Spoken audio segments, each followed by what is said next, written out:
기독교 대안교육의 정체성이라는 주제로 준비했습니다. 주제하다시피 이 땅의 교육은 우상화되어 있다. 아무리 그럴듯한 정책과 명분을 내세워도 현장의 교육적 시도와 목표는 물신적 가치인 점수 따기로 수렴된다. 이는 필연적인 경쟁의 구도로 구조화되며 이러한 질서 안에서 소외가 발생한다. 이와 같은 소외는 사회적 소외로 이어지며 심각한 비인간화가 진행된다. 이런 가운데 학교는 교육 본래의 역할인 인간다운 삶을 배우며 빚어지는 공간이 아니라 아이들을 불행하게 하는 곳으로 여겨지며 그들의 삶을 황폐하게 만들고 있다. 그 통계는 보시면 되겠고요. 인간화로 기여하는 교육의 역할과 효과는 의심받고 있으며 오히려 비인간화된 사회적 현실의 주된 원인으로 매도되고 있다. 그래서 이제 밑으로 내려가서 이런 가운데 교육은 무력감에 주저앉아 있을 것이 아니라 그 절망의 지점에서 진정 인간다운 삶을 향한 교육적 모색을 출발하여야 한다. 이와 같은 사실을 살펴볼 때 교육적 운동은 결국 하나님 나라 운동과 그 궤를 함께하는 것임을 발견할 수 있다. 하나님 나라 운동은 척박하고 황폐한 세계에 그리스도로 회복된 그의 나라를 실현하는 운동, 이를 통한 온전한 인간다움의 회복 운동이다. 하나님 나라의 가치와 능력만이 진정 이 타락한 세계를 변화시킬 수 있듯이 결국 참된 교육의 회복도 어떤 세속적 가치나 이념으로 이루어지는 것이 아니라 하나님 나라 복음의 능력을 통해서만 그 변혁의 역사를 이룰 수 있다. 그래서 먼저 제가 한국 공교육의 현실, 대체로 다 잘 알고 계시는 사실인데, 저 대학 입시로 종속된 교육, 즉 철저히 교육이 세속적 가치, 타락한 세속적 가치라고 하는 게 맞겠죠. 로 지배되죠. 그래서 모든 가치와 명분이 이 앞에서 무력화되고 있고 왜곡되고 있지요. 그래서 획일적이고 경쟁적이고 개인주의적인 이런 교육으로, 그래서 앞서 얘기한 것처럼 인간 존중에서 비롯하는 인간다움의 가치를 실현할 수 없고, 무엇보다도 이 경쟁적인 질서 가운데 공동체적 삶을 체험할 수 없고, 학교가 생존 경쟁의 장, 그 점수를 중심으로 해서 학벌을 중심으로 한 물신화 현상의 어떤 근원이 되고 있는, 그래서 특히 한국 사회에서는 이 교육이 욕망과 두 번째 쪽으로 넘어갑니다. 계층 상수 욕구의 반영으로 이번에도 그런 일들이 많이 벌어졌죠.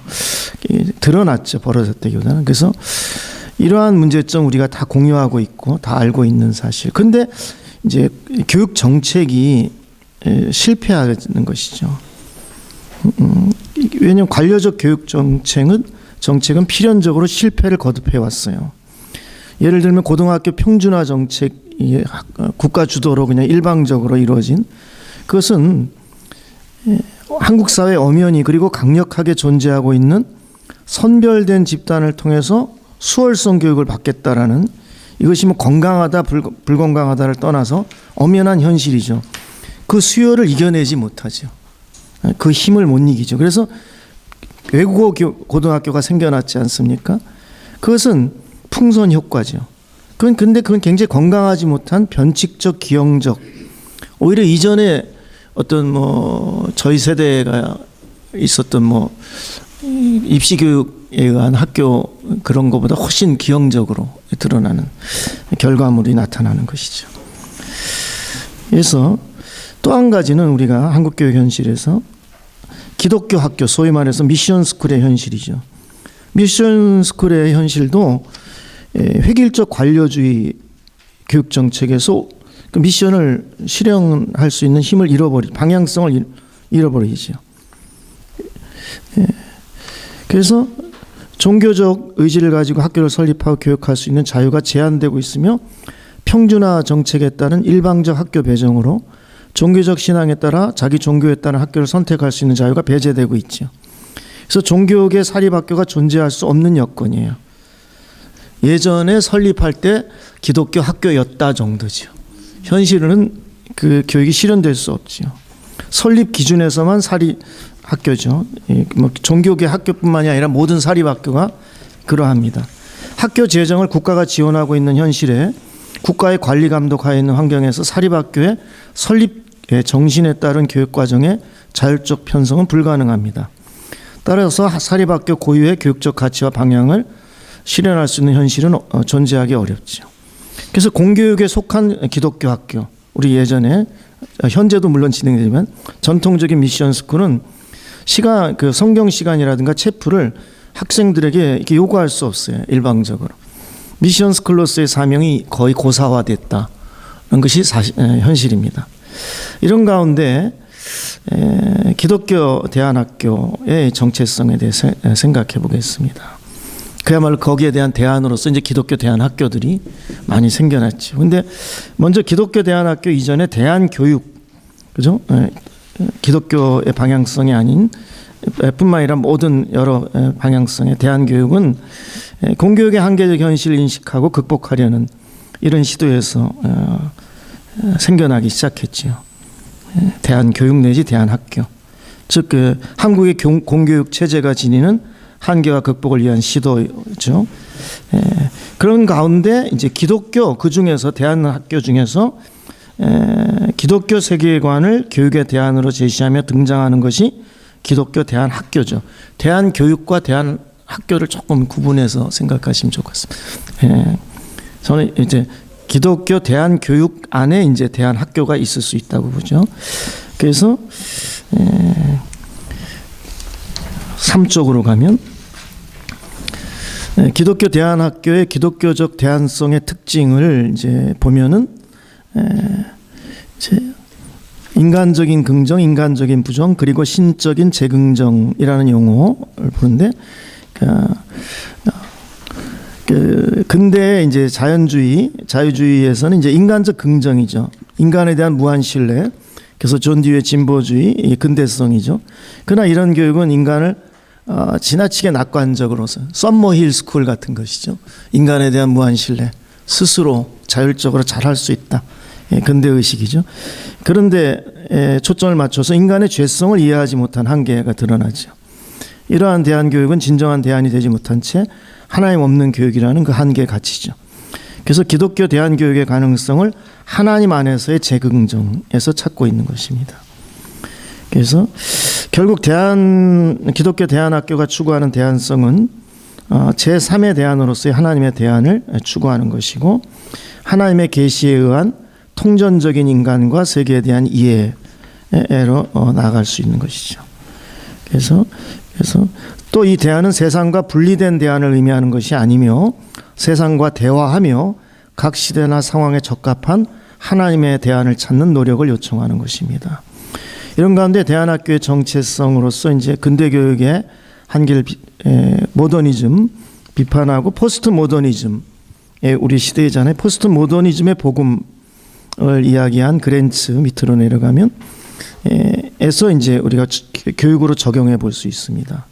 그래서 탈개인주의 교육, 탈합리주의 교육, 탈이원론, 탈지적인.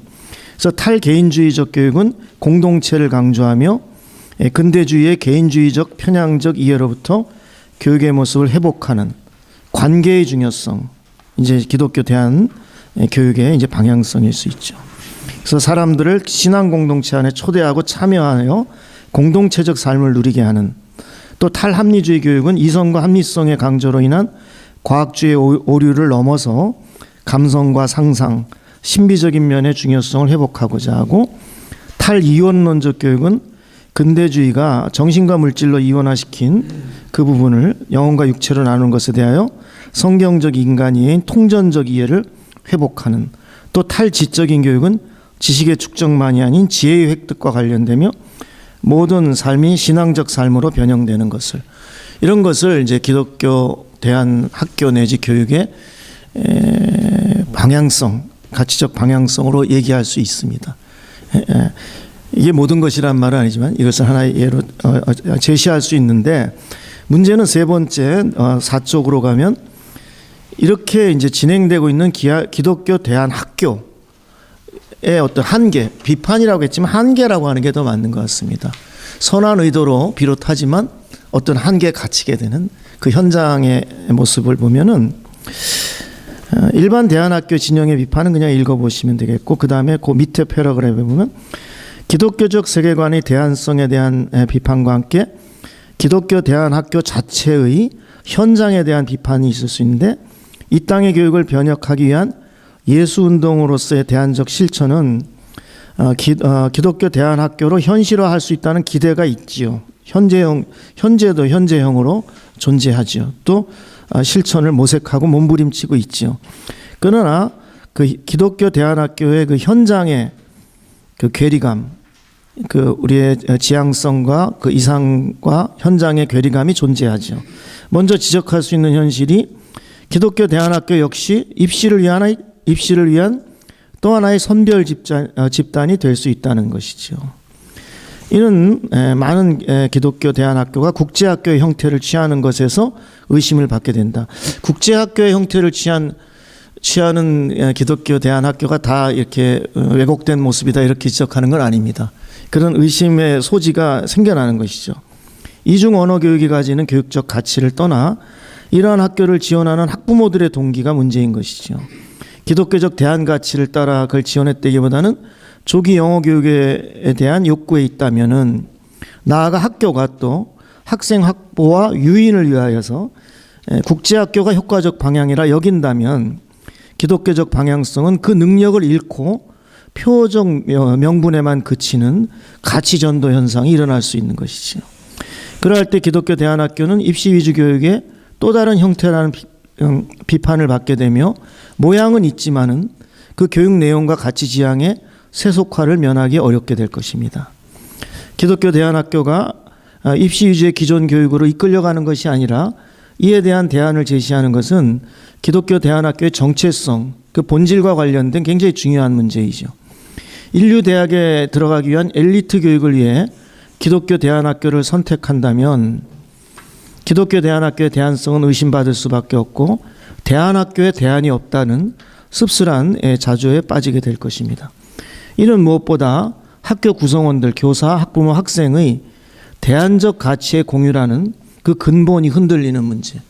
그 대안학교의 본질은 가치 공유잖아요. 그 지향성을 특히 이제 이 교사, 학부모, 학생이 함께할 때 그 생명력이 있는데, 이것이 제각각이라면 이것은 참 힘든 현장이 돼버리는 것이죠. 또 기독교 대안학교에 대한 비판 중 또 비판이라기보다 한계죠. 비싼 수업료로 소위 기족학교가 되는 것이 아닌가. 모든 학생들에 대한 접근성을 생각할 때 기독교 대안학교의 수업료를 낮추는 것은 중요한 과제가 아닐 수 없는데, 현실적으로 대부분의 학교가 학교 운영의 모든 것을 학생들의 등록금에 의존할 수밖에 없는 구조. 정부의 지원을 받으면 이제 자율성을 잃어버린다고 그랬잖아요. 수업료가 높게 책정되는 것이 불가피한 면이 있고 엄연한 현실적 한계와 과제로 남습니다. 이 부분은 이제 뒤에 조금 대안을 얘기하게 되는데, 그 재원을 하면 그 내려놓고 재원이 이제 결론이 되겠습니다. 그래서 그 아까 등록금 문제에서 한국 교회가 기독교 대안학교 운동을 교회의 중요한 사역으로 인식하고 교단 차원이라든가 기금을 조성하고 이런 것들이 하나의 타겟책으로 현실화적으로 쉽지는 않겠지만, 그래서 마지막 그 또한으로부터 보시겠습니다. 그걸 읽고 마치겠습니다. 또한 학교로서의 기독교 대안학교 운영의 현실적 한계, 제가 지금 얘기한 학교이고자 하니까 빠지게 되는 현실적 한계를 본다면, 방과후 학생들에게 학교를 구성하지 말고 방과후 학생들, 기존 학교를 다니게 하고 열린 교육으로 제공되는 기독교 아카데미 개설도 기독교 대안교육, 이 경우는 학교가 아니죠. 기독교 대안교육의 실천 방향으로 오히려 현실적일 수 있다. 이는 학교의 모양을 갖추어 성장시켜야 한다는 생각으로부터의 전환을 요구한다.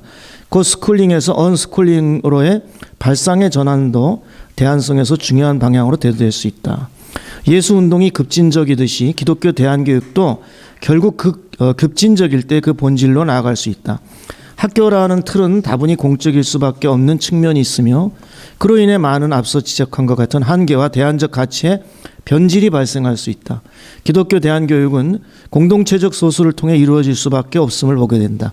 이는 온전히 헌신된 교사와 분명한 기독교적 세계관으로 전환된 학부모들과의 가치 공유가 전제되어야 하고, 이를 통해 세속적 가치로서의 큰 학교, 유명한 학교를 부인하고 슬림화하고 인격적 관계에 기초한 공동체를 지향하는 것, 결국 남은 자의 역사가 지향점이 되고, 그것은 미래의 교회 공동체가 지향하는 방향과 함께 되는 거죠. 그러니까 교회와 학교가 이제 경계가 없어지고 학교와 교회와 삶의 일치가 추구되는, 그것이 예수님 방향이요 방법이라고 생각합니다. 결국 그루터기의 역사, 썩어지는 역사가 기독교 대안교육의 방향성인데, 그래서 결론은 기독교 대안교육 운동은 한국 교육에 대한 대안이면서 또한 한국 기독교에 대한 대안으로 얘기될 수 있습니다. 한국 교회에 대안으로 보면 한국 교회 성도들의 신앙적 맹목성, 율법주의, 열광주의 현상은 기독교 진리를 발견한 가운데 이루어지는 가치관과 세계관의 변화가 없는 데서 기인한다고 보거든요. 그래서 하나님 나라 복음이 진리로서 역사하여 성도들의 인격과 삶을 변화시키는 힘으로 역사하지 못하는 까닭은 복음적 가치관과 세계관으로 교육받지 못함, 특히 다음 세대 교회 학교로는 현저한 한계가 드러나고 반기독교 환경에 둘러싸인 그들에게 기독교 대안교육의 필요는 시급하다. 하나님 나라 운동은 그 나라를 이루시고 현재도 그 나라를 펼쳐나가시는 예수운동이다.